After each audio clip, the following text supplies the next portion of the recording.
trying to make two commentaries before giving the word to the public. I wanted to say two things. The first one is about the Platonism. I think a comparison with what Plato said about standard is very interesting to understand what the skipping to the perceptive side of design is making to our relationship to the world. My thesis is that it's responsible of a lack of word. And what I want to say, that for Plato, the standard of a thing made by an artisan is the goodness of the thing. It has to do with the shape of the things and the way in which the things is making, in a good way, the things she's designed by. With the example of the pencil, the color has nothing to do with the function. Is the only quality which is completely indifferent to the function of to be a good pencil. So this is not this has nothing to do with the goodness of the pencil, but with the way in which we expect the representation of the things to be. So we can use the same process to understand what is going on with all the representation of things which are constructed in the same way. The idea that we don't care to the way in which the thing is good to making something or to accomplish a certain function, but the way in which we are expecting it according to some standards of perception and the way in which the propaganda. So it's Platonism, but Platonism which is completely which has lost every relationship to the world and the use and the way in which things are useful in the world. Yes. And yellow is a rhetorical device. It's completely rhetorical. It's unuseful in a certain sense, and it's a lack of word because it's used by the communication of it, by mass media. It's only communication. Yes, exactly. This is the first comment, and the second one is I don't completely agree with with your thesis about there is no distinction. Advertising is a question of mass society and not only of commodities, because I think we have to distinguish three forms of communication. With Stalin, you are talking of propaganda and communication. What you are not selling commodities. The commodities is mediating the communication between the power and the public. They are trying, yes, to sell something and to convince you rhetorical to do something, but there is nothing that has to be enhanced in front of the public to be bought. Advertising, in my opinion, is a special form of communication addressed to a mass public, but in which the center of the scene is played by the things with its own quality, which must be enhanced to be sold. Yes, so I understand that, but I think it's mainly a problem of terminology. The kind of advertisement you are talking is the Coca-Cola model. I think we have to go over that. With the new brand that you're selling the way of life. Yes, because today Nike works more like styling, that you don't show the shoe. You are selling something you are part of. Yes, but what is behind is the rare commodities. You go to the supermarket because you have to buy things. I don't think that is the core of their discourse. It's not the important thing. People buy the shoe to be part of something. This is why the Coca-Cola model is not working anymore, because the commodity is just a part of the complete discourse they are doing. So in your definition, it's just the rhetorics of mass society. Yes, I think today subjects like Nike or Apple do sell commodities, but the way they are building their storytelling is much more similar to a political subject than a just seller of things. This is why I think the old definition is a little too tight to explain things. Okay, well, thank you. Hi, English or French? English. My name is Goffredo Puccetti. I teach visual design at New York University, Abu Dhabi. A couple of questions. First of all, how can you possibly say that Coca-Cola brand model is not working? Because no, I don't say the I said it's an old model to talk about advertisement. I'm not saying it's not working. Okay. But I think they're doing fine. And in terms of the analysis of advertisement and propaganda, I think that a lot of inputs in the recent years of startup communication come from evolutionary psychology. So it's very close to what you were saying. the commodity really plays almost a marginal role. What they sell, and that's the case also to me of the success of the yellow pencil. We grew up with that image, so it's part of our family. So we treat that object differently. So that's the old principle of Albert Einstein, which I believe has little to do with the Plato and other. It has more to do with how do we relate to ourselves, what do we perceive as family, kin, and etc. So all the inputs and suggestions that we have now in the study of communication from evolutionary psychology, to me, that they do play a more significant role compared to the study of, nobody brainwashed anyone, let's put it like this, with exposing their brand. They just want us to relate to the brand differently, so that at a certain point, I know that my shoes, in order to be cool, my shoe has to have 3 stripes, not 4, not 2, 3, because 3 stripes is what I grew up with. It's family. But this has nothing to do with walking. Sorry? This has nothing to do with good walking. It's just the way in which you want, you desire a thing, and not the way in which they are really useful. Yeah. I think you present us a very interesting design problematic who is not resolved. Is how can you make that people don't look at the color, but at the quality of 2H, 3H, 2B, 3B. And this is a point of color, is to say each pen are the same as another pen. And this means you have to enter the point of information inside of this point of looking. Because that's the point, is there are different quality and different using of pens. And if you start to say it's not only one pen, your concept of color don't go. So how can we as designer broke the brands, broke this monotypical element and bring at the user the quality to don't have only a consume, but what Pierre Damien would say, an instrument. This means something he is actor inside of the using the element. I knew that's our role as designer, to broke this element. I knew something was going to ask me that. I do not have an answer to that. I have many doubts. And I have many doubts for many different reasons. One of those is I think people have different way of thinking and different kind of lifestyle. So there are some fields where we can do something, where we can inform, when we can hire the culture of people.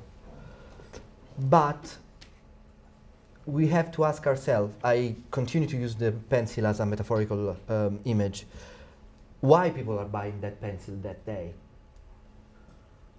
I mean, if I'm talking to people who draw professionally, the yellow is invisible, and I can inform, I can talk about what that object really does. But if I'm talking to someone who enters very fast in a tobacconist that needs a pencil and takes it without looking, probably the yellow will always win, and I cannot do anything for that. Because that person is not asking for nothing more than taking a pen in a second. I would find paternalistic to go to every single man and say you have to be conscious of the pen you are buying. I wouldn't like that. So I don't like also that the majority say yes at Trump. So we have probably, I prefer that citizens are a little bit more realistic and conscient as only boring. Yes, of course, but the kind of the subject I deal with is the real society, not the world that I want tomorrow. This is the point I always start when I'm talking with students. The answer to that, I think every designer has to find his own. But you have to deal with this kind of world we live in. This is the discourse I'm making. I didn't want to come here today to say to you, we have to rebel and not to do yellow pencil anymore, because I don't think I'm in the position to propose that. Probably we are not in the historical moment to propose something like that.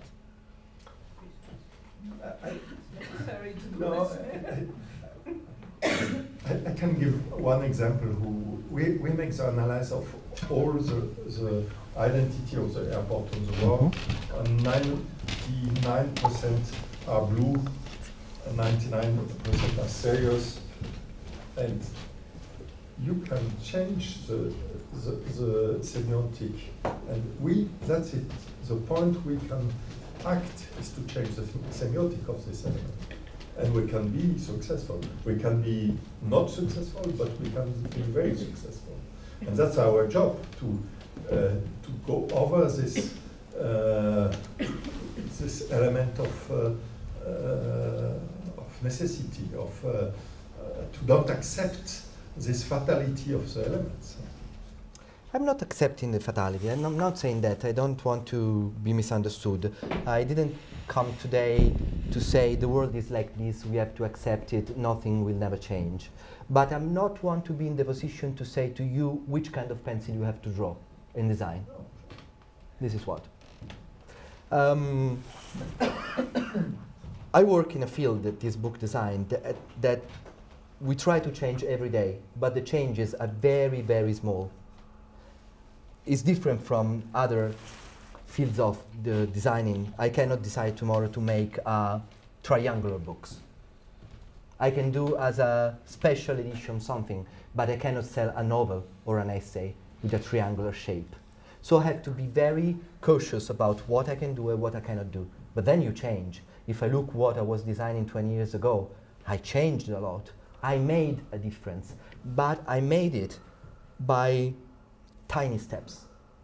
So probably the kind of approach I'm proposing is strongly influenced by a field that is high cultural, with people well informed, but despite of that, they expect things to be in a certain way. I don't think that expectation is something that only people who have no information have. I deal with highly cultured people who want books to be in a certain way. So the metaphor of the pencil is something that you find not only when you deal with Coca-Cola.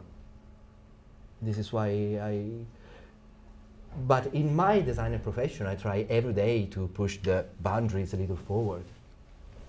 And why less imposing to white yellow? Sorry? You're afraid to impose, but the repetition of yellow is imposing too, because you continue to make to fix the narration. Well, and I find it. I'm sometimes surprised about the modesty, because it's a false modesty. In the same way, no, it's a general gesture, but I think if repetition of a narration is imposing too. Is precisely, that's why we speak of mass media, because we follow all the same narration, because we don't think that we can change it. Start it. We go with you. Well, it depends on the way you talk about things. I do enjoy the mass media narration, yes I do, but I enjoy telling them to students to make them know how it works. I find the story of the yellow pencil very funny. And I think knowing how it came from is not celebrating it per se, is something more. About the yellow pencil. It's a metaphor, it's a metaphor.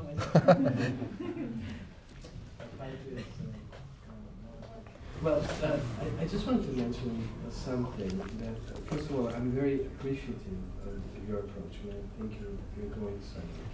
But I also would like to point to a weakness that is perhaps visible in the yellow pencil. I grew up in between cultures, that is, I grew up in between the United States and Italy, and the yellow pencil is a utensil that every kid uses in American school because you have to write and then erase in elementary school. And when I came to Italy, in elementary school, they were using fountain pens, the opposite. It is, you make a mistake, you make a blunder, you're punished. You have to start again. So the yellow pencil has a history of its own. So maybe it would add to your story to see how the yellow pencil became also the Platonic yellow pencil in Italy, where it did not exist as a Platonic ideal. So well, we used to draw, not to write. Yeah, but look at the way cultures interact in this wider thing called mass market. But then another specific, mass market is, yes, something that is now planetary. It's all over the place. And yet it's different in every region. For example, France and Italy share the same book culture. That is, all books are within what they call in Italy the collana, the series. Whereas in the United States and elsewhere, In the Anglo-Saxon world, yes. are individual. So if you are to sell a series of books in the United States, people look at you and say, that's funny. Why? You didn't have enough money to do it, individual? So, yes, there is this big thing called mass culture, but then there are regions. Yes. And I think that your story would be even more interesting if you look at the way regions interact in time. That is the historical movement towards an integration of the way we imagine things. And I'm sure that the future is open, but we're converging towards a planetary way of looking at things, and that could be helpful, I think. Yes. Well, do consider that I just had 1 hour today, so it's a little bit of piece of a much bigger research I'm doing.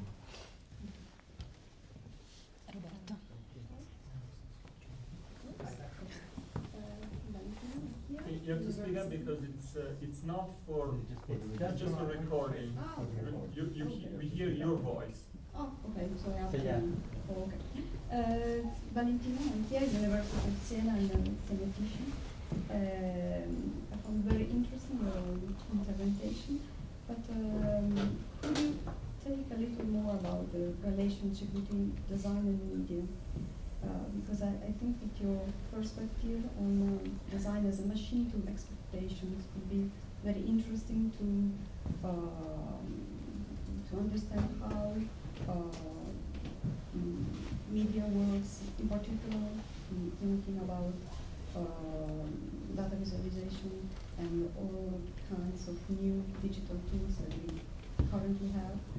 Because I find that this perspective works and match very well also with the semiotic perspective, visual theory and image theory in approaching to the media.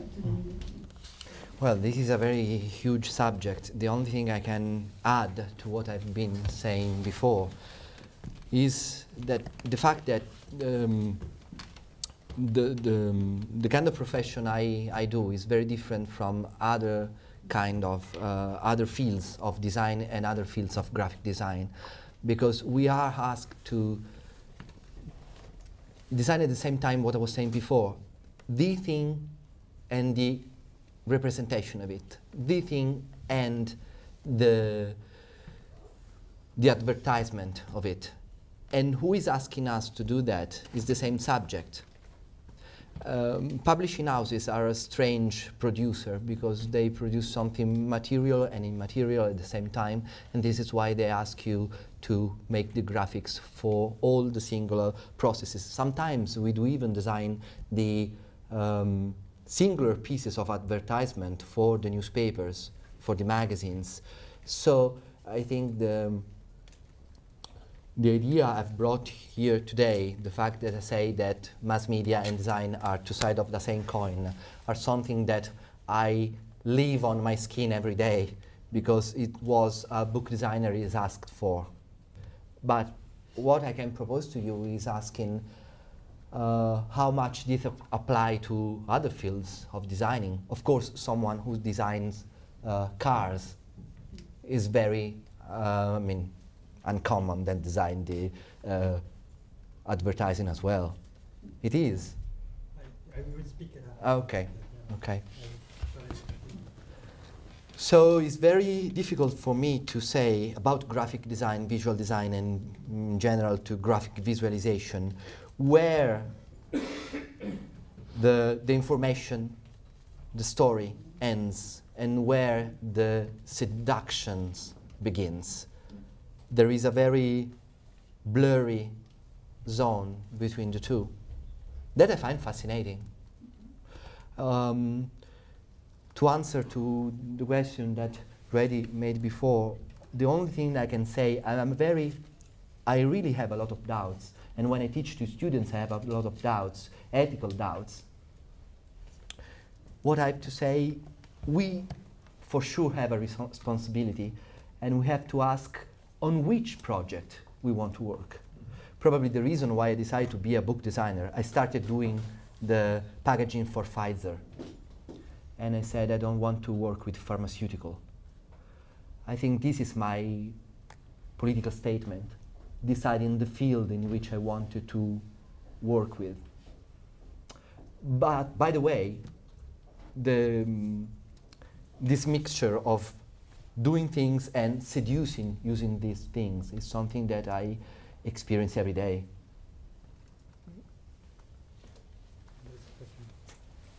So, I'm trying to take home some of the messages we were listening to today. If you do physics, there is a normative level.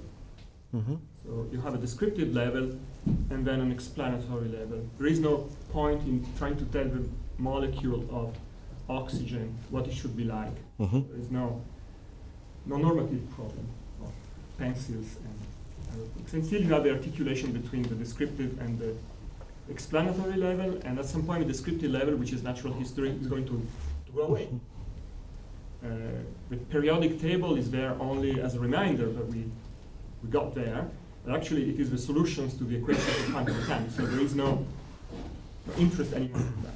When we talk about design or social objects, like design is one of them, music, whatever, there is a descriptive level which has to stay because it's the only way to make a connection between the explanatory level and the normative level.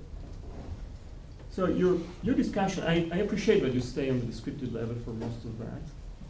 I am still a bit perplexed about the normative, about the normative level, we heard something about that, but about the explanatory level, so which kind of theory we are using to explain why people have Platonist intuitions about pencils.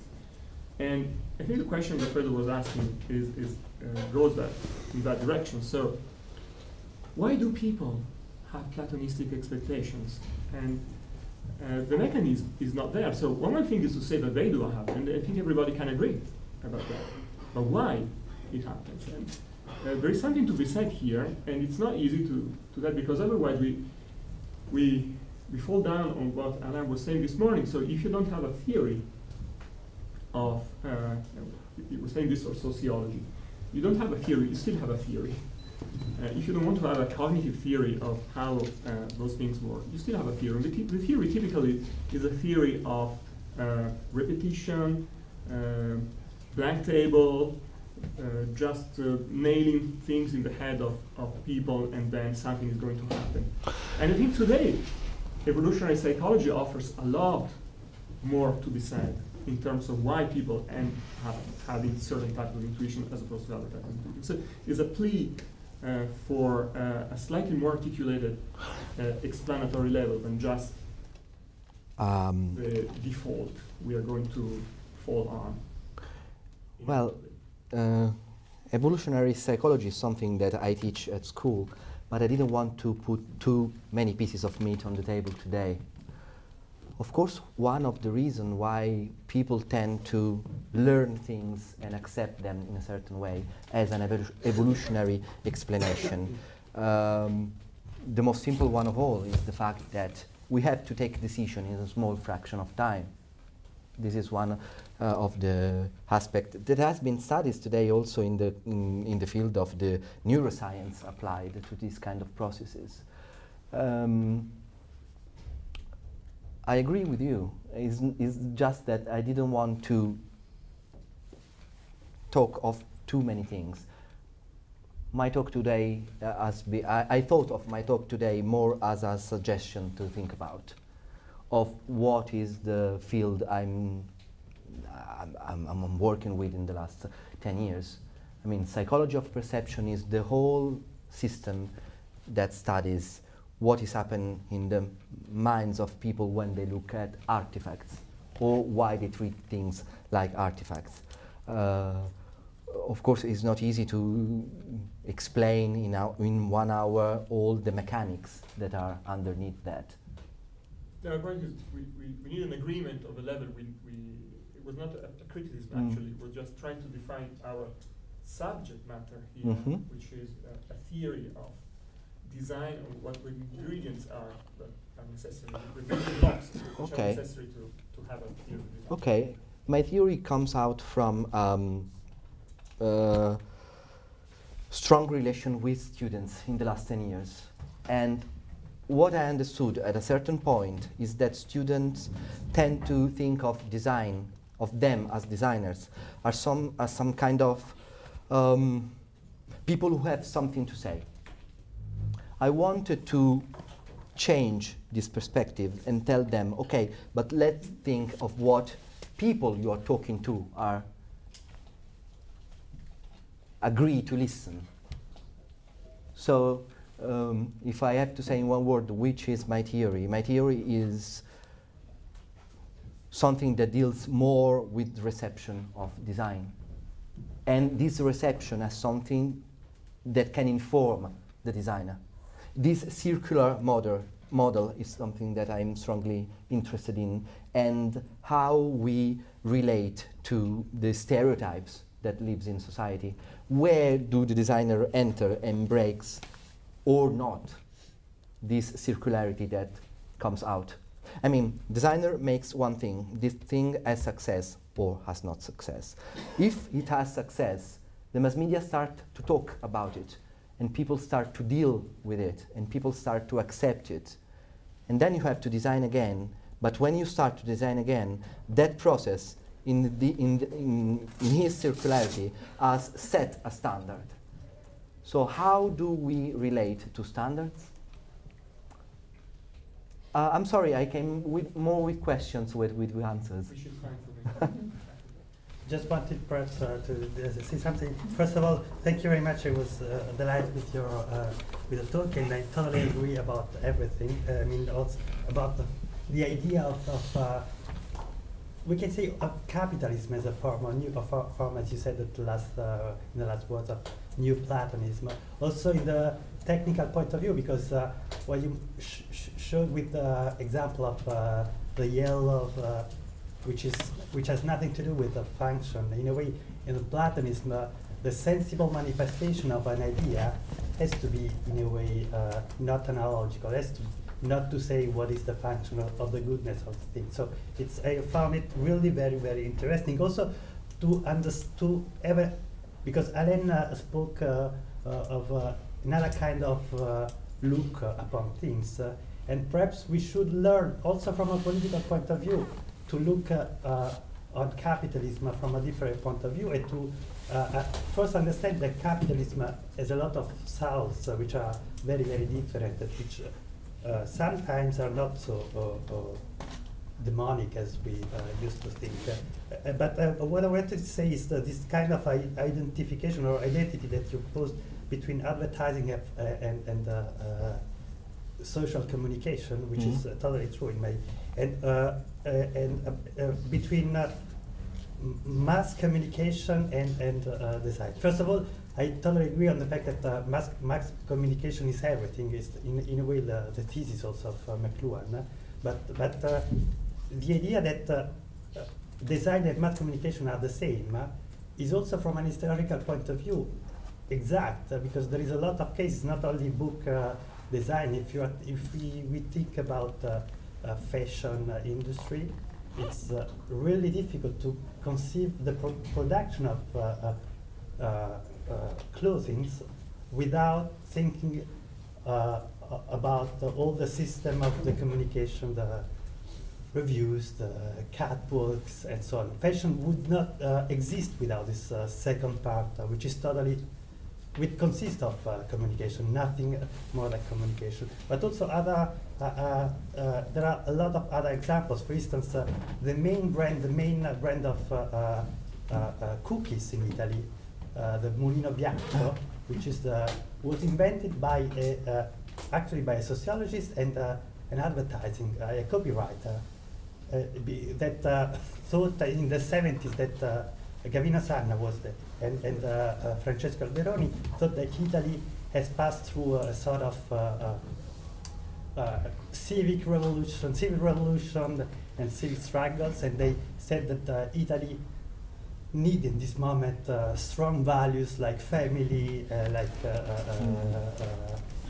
peaceful moment shared by people of the main side, and they decided to produce this kind of new product, which are now the sort of identification of life in family for all Italian, or for a lot of Italian people. So it's not only in a way a normative or an idea about, it's really how things were in the past, in the product. Also, you spoke about the car industry, and the first person who introduced the idea that the production of cars has to deal also with the representation of people who are using cars was a copywriter, was Ernst Dichter, who wrote for Ford a huge text about the psychology of cars. So it was just a commentary. No.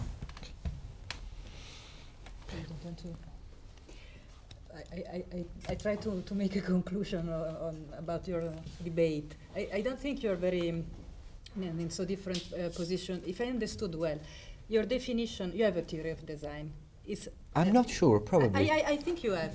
It's rhetorics, visual rhetorics. Mm-hmm. So it's something very ancient. The way in which to seduce people, you said, and to convince them to do something or to buy something, and to make these things more beautiful and more desirable to them. I think this is an aspect, it's not all about this. But this is a strong aspect. It's a very legitimate way, and so we go back to Plato, and the problem is, which is the use of rhetorics? There is a good use of it, yes, and the bad use of it. If the bad use, you are a sophist, you're trying to sell something that is bad, and the other sense, you are a good rhetor, who is trying to, as you are, because you say, I have to do with culture, and I'm trying to make people buy books, which is a very good thing. People are most of the time. No, but you said that your problem is to choose your field. You didn't want to sell pharmaceutical yes, items, but this is and you wanted to sell culture. And so this is I perfectly understand. So you feel legitimate because you are trying to make books more desirable to people who usually don't read.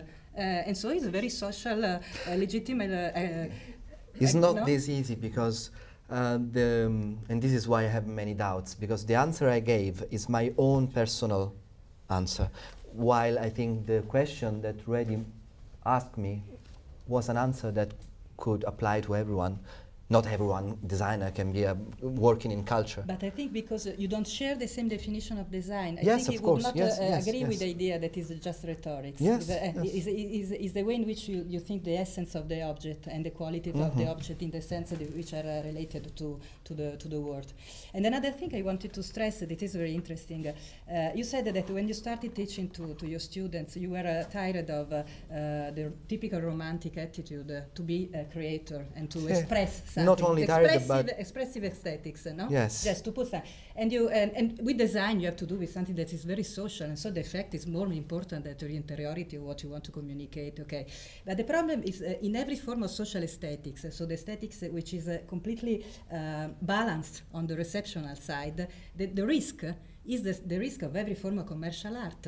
If you want to write a bestseller, you just have to understand what people like and to write a bestseller, or try to fit the desire of the people. And if not, you try to find a balance, a different equilibrium, and to understand if you want to try this, to change this expectation, if you want to put something that is not in the world yet, and that you can make new.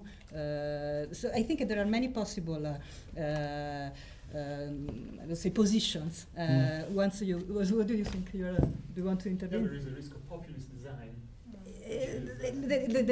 The question of the circle, which Vera was pointing out, if you follow the public, then you are completely dependent. And then I think I know that the market studies have demonstrated that even the bestsellers, something grow up like mushrooms, and they completely not expected because they break with the circle of the public expectations. So I think that creative process are more less predictable than it's very interesting what you're doing because you're realistic. So you're not afraid of describe how things really works. And this is the first things we have to do to understand reality and then to deal with it. Also, I'm more about battles than wars.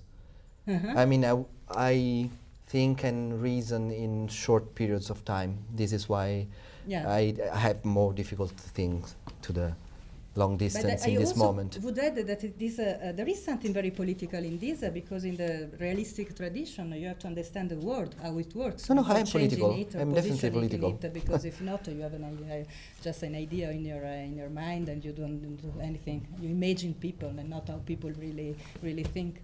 It's very cynical. What? It's very cynical. I am philosophical.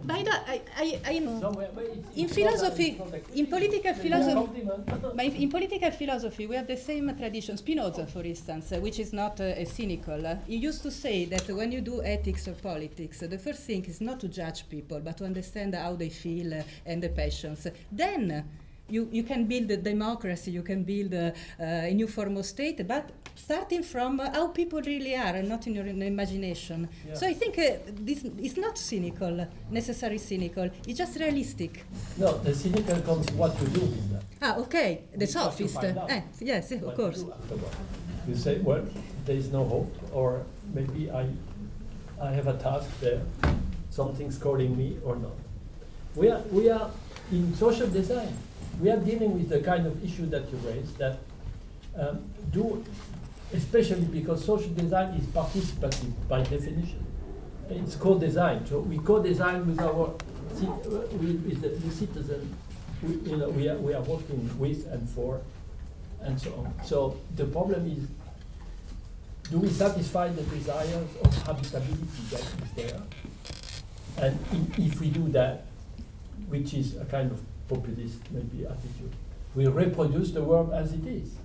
But as designers, we consider the way we look at the world is diagnostic. We make a médecin, a doctor. There's something wrong in the world, and we want to help to fix it. We fix it with you. So there is a pedagogical and educational aspect in our task, in the field of social design, that says that, okay, this is the ideal world that you want to have for your own life. But we are going to tell you that this kind of ideal is maybe not reasonable for environmental reasons, for political reasons, for social reasons, for equity reasons, and so on. So there is a kind of empowerment is an educational task, not only political. It is educational, and I think this is one competence that we have to learn as social designers. Maybe to design a new pencil is not that huge an issue, but if we take it as a metaphor, it's quite challenging. I agree with that. Yeah. May I say one last thing? Of course. I think there is a sentimental aspect I have to talk about.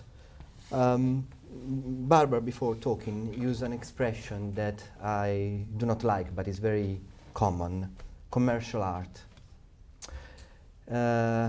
I don't think it does exist something like commercial art, and I explain why. My father and mother were very political. They were the generation of the '68. They were architects, and they used to talk this way, distinguish the good from the evil, the commercial from not the commercial. The world has not been better. So I have some perplexity about that approach. So my proposal is to say, okay, maybe you were right, but in this very moment, we have to stop saying commercial, not commercial, and find quality, not quality, what is well done. Commercial novel maybe is a good novel. Don't use that word anymore. Maybe we could start using that again in 100 years, but in the last 30, 40 years, it has not done any good to understand really how things are working. It's really challenging. Yeah, I know. It's very I know. I know. I don't know if you know that our planet will go down because of capitalism. I am not a capitalist. Huh? I'm not a capitalist. I think we have to stop a little bit to be opportunistic. It's not possible to support in the moment the way that the capitalism broke the planet. That's not possible anymore.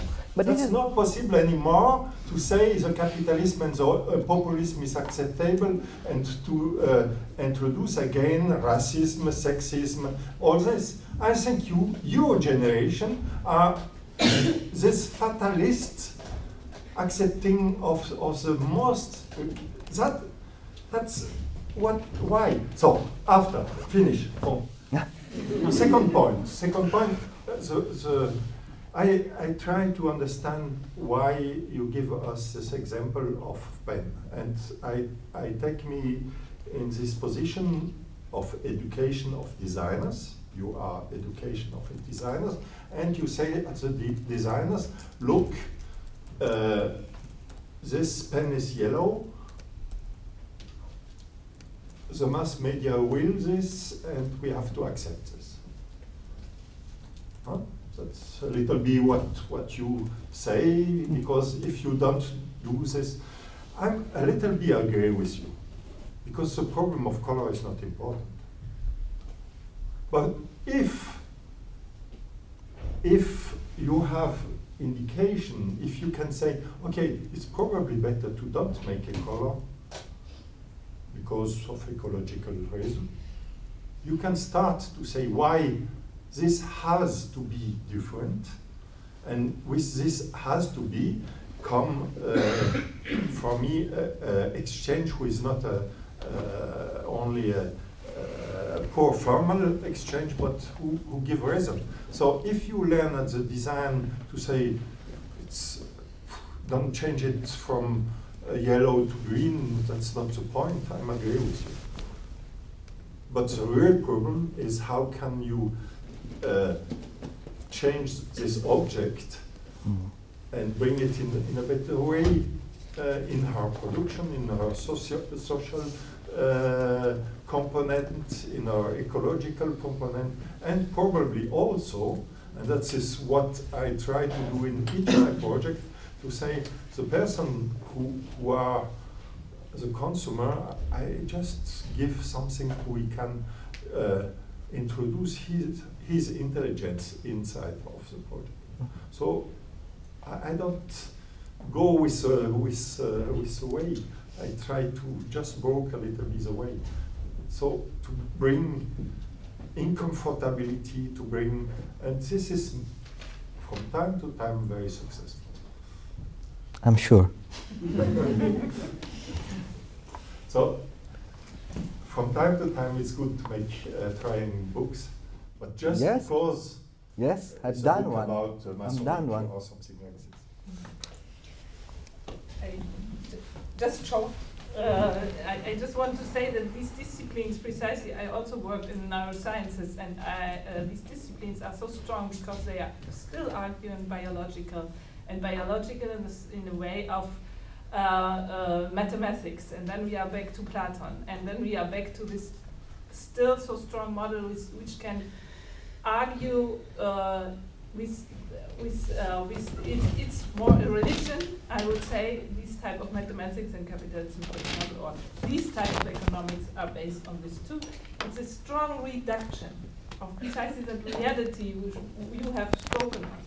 And that's why I'm bringing back in sociology. We know very well about socialization, so pre-informed, informed repetition. But there's still this little amount of autonomy we can gain in our lives, and this is a long life process we have to do to every time understand where we are really functioning like the little dog. Which is going the same way, to be human, to be a thinking person who has a relative autonomy from what is pre-informing us.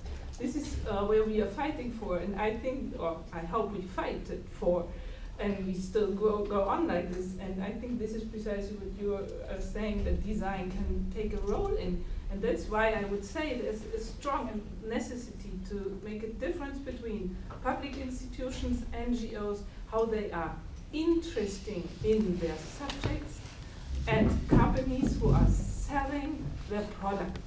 An engagement of an NGO doesn't have to be a product. And they're starting. When this language is coming, and it's so much in our minds that even cities selling themselves as products. And they have marketing instead of, wherever you look in every public institution, you find a department of marketing. This has to be forbidden, because it's not selling a product. It's selling information about an institution of a society. And we have to be set into capability to understand these systems. And then I go with you, then we can use this. But then we will, when we come back to this idea, we have all the power to change this world. Thank you. I think that was the last comment for this sequence.